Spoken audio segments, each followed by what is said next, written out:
So in today's video, we have the Mavic 2 Zoom versus the Skydio 2 in motion tracking. How do these two drones stack up against one another? Well, the result may actually surprise you, so stick around.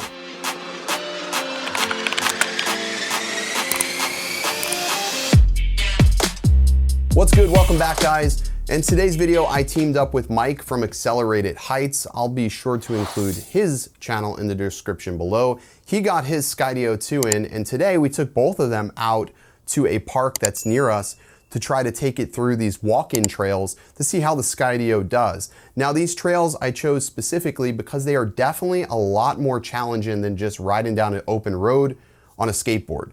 There is Spanish moss, vines, low-hanging trees, and a lot of obstructions that could easily cause one of these drones to get detracted from its path and cause it to crash.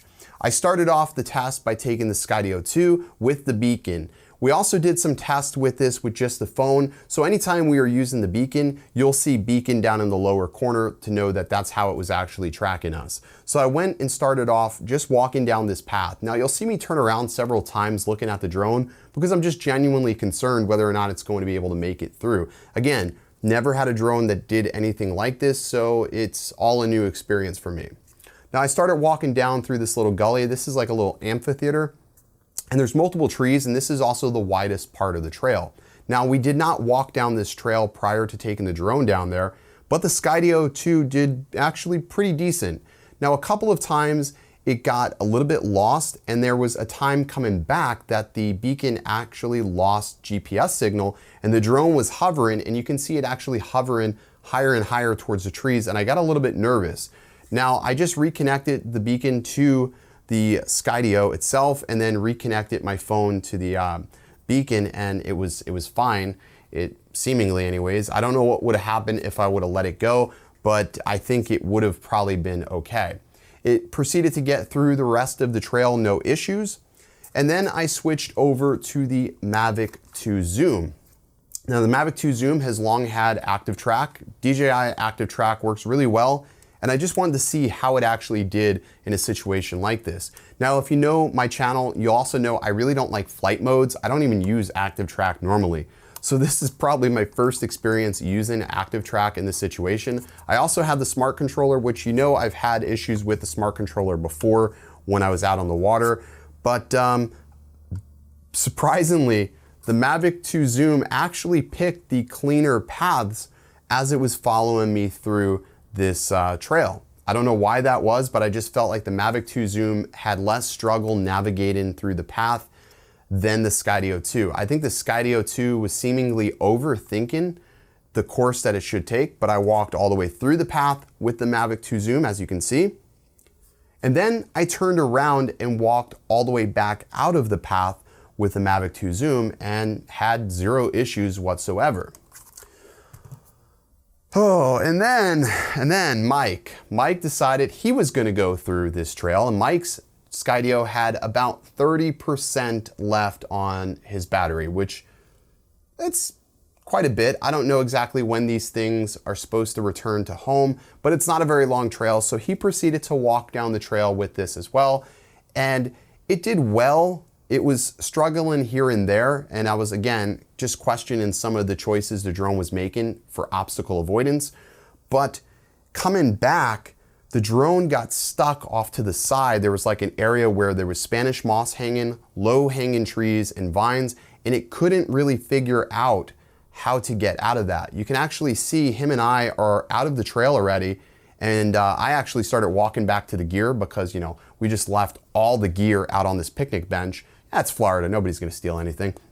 And I'm sitting there, and all of a sudden I hear what sounded like a lawnmower as it was coming down, and he's like, it just crashed. And I, you know, again, this was before I got a chance to see the footage, but I come running up and he's walking out of the trail with the Skydio. And, you know, it was covered in some debris, but there was no damage or anything to it. It came down pretty easy.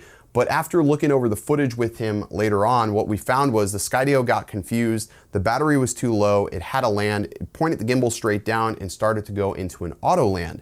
But what I do beg the question is to why it chose the spot it did land, because off to the right there was a seemingly clearer path, And there were several instances in where he could have, or I should say the drone could have made it out of that spot that it was in. So it was very similar to DC Rainmaker's situation, except for we were both using the beacons in these tests. After that, we went over closer towards the lake and decided to do some tracking with the phones and just skip the beacons and also do some manual flight with it. I will tell you, flying with a phone, I haven't done that in quite a while, probably since the original Parrot Bebop. And it's not the most glorious or great feeling. And you can also lose signal really, really easy. I actually lost Wi-Fi connectivity and the drone proceeded to come back to where it actually took off from. And I will tell you that unlike any other drone, this drone isn't going to raise elevation to come back. Oh, no, no, no, no.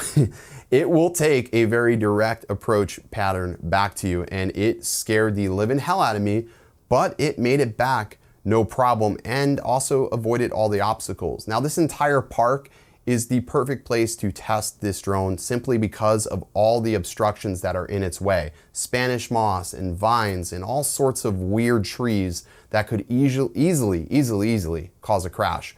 And it didn't. I did try to walk on the pier with this as well, playing with the phone app, and it did okay.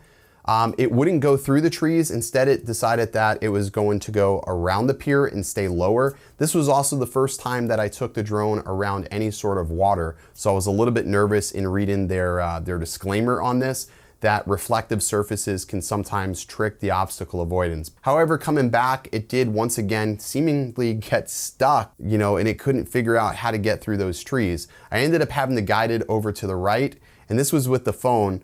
And then finally, I was able to land it with no issues.